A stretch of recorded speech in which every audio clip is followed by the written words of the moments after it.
Vous savez, les Français, ils sont trop habitués à l'insécurité, au fait qu'il y ait des gamins qui se fassent planter, etc. Ils sont trop habitués, les Français, et il faut les réveiller un petit peu. Et pour ça, heureusement, il y a des mecs qui sont là pour nous rappeler qu'on peut aller toujours plus loin. On est à Grenoble, je crois que c'est l'épisode 9 de Grenoble, cette ville calme et paisible. Et il y a un mec qui a balancé une grenade, 12 blessés, 2 en urgence absolue, 9 en urgence relative. Et l'affaire ne fait pas plus de bruit que ça, en réalité. C'est-à-dire que les gens, ils sont déjà habitués aux attaques à la grenade. Hein, qui font 15 blessés, il y a tout qui pète et tout. Franchement, qui est choqué?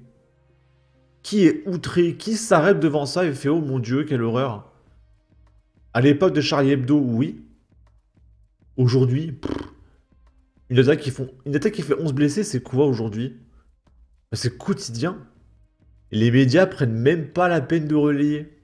Vous vous rendez compte? Donc ça veut dire que là, la prochaine étape, ça va être un truc encore plus hardcore, qui soit suffisamment hardcore pour choquer les Français.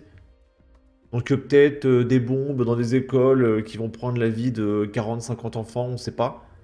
Mais là, non, là c'est pas assez. Du coup, mise à jour, l'individu avait une arme de type Kalash. Le bilan s'alourdit avec 6 blessés en urgence absolue. Et le maire Éric Piolle condamne avec la plus grande fermeté. Et on a quelques infos.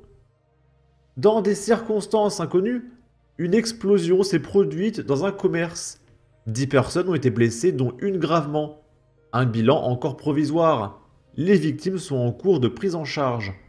Selon les informations du Dauphiné libéré, l'explosion pourrait être due à une grenade volontairement jetée dans l'établissement.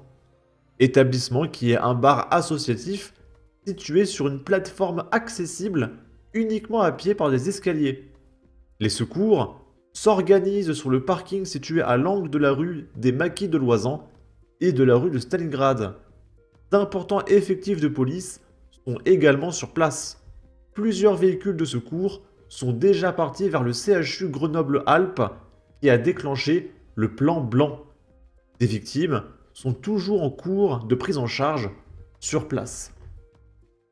Et là, il y a plein de vidéos, d'images que je ne peux évidemment pas montrer. On voit des mecs, vous savez, ils ont un... Je sais plus comment ça s'appelle. C'est une couverture en aluminium doré, là, pour les tenir au chaud. Mise à jour. 6 blessés en urgence absolue. L'assaillant était en possession d'un fusil d'assaut de type Kalash, dont il n'aurait pas fait usage. Le maire Éric Piolle nous dit « Je condamne, avec la plus grande fermeté, il n'en a rien à foutre, l'acte criminel d'une violence inouïe qui s'est produit dans un commerce pour la 23e fois aujourd'hui. » Non, ça il l'a pas dit. « Je remercie les forces de secours et de sécurité pour leur intervention rapide. » Mise à jour, 9 autres sont en état d'urgence relative, d'après une source proche de l'affaire. Selon les premiers éléments de l'enquête, l'explosion aurait été causée par une grenade lancée dans le local situé rue Claude Cogan. Et du coup, il y a Libération qui a publié un article le jour de l'attaque à la grenade. Donc Libération qui a quitté Twitter, hein, ils sont sur Blue Sky là en ce moment. Dans lequel le maire écolo Éric Piolle déclare n'en avoir, je cite, rien à foutre des polémiques autour de sa vision de la sécurité. Et là, on a un screenshot. À vrai dire, je m'en fous un peu, affirme-t-il auprès de Libération. Quand il ne reste que des attaques sur la sécurité et la propreté, ça veut dire qu'on a gagné quelques batailles par ailleurs. Car on peut toujours se dire qu'une ville n'est pas assez propre et pas assez sûre.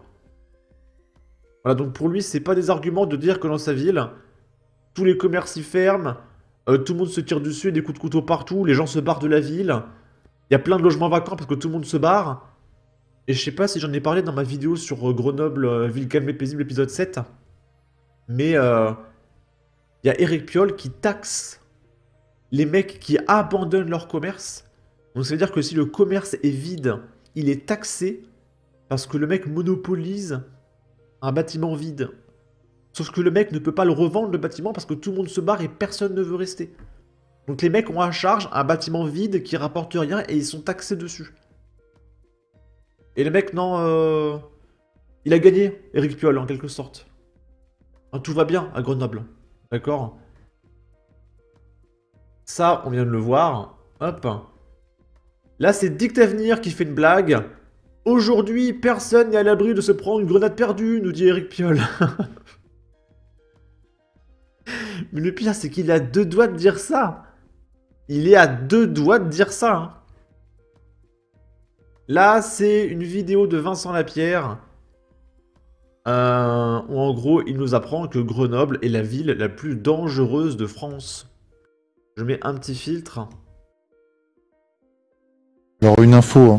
J'ai vu qu'un syndicat de police, Alliance, il me semble, a déclaré que Grenoble était 63% plus dangereuse que les autres villes de la même taille. Voilà, donc en fait, Grenoble est vraiment, d'après les chiffres du ministère de l'Intérieur, plus dangereuse globalement que les autres villes de France. Alors une info.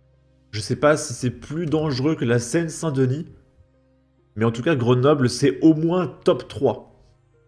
Genre Marseille, Paris, Grenoble, c'est les 3 pires.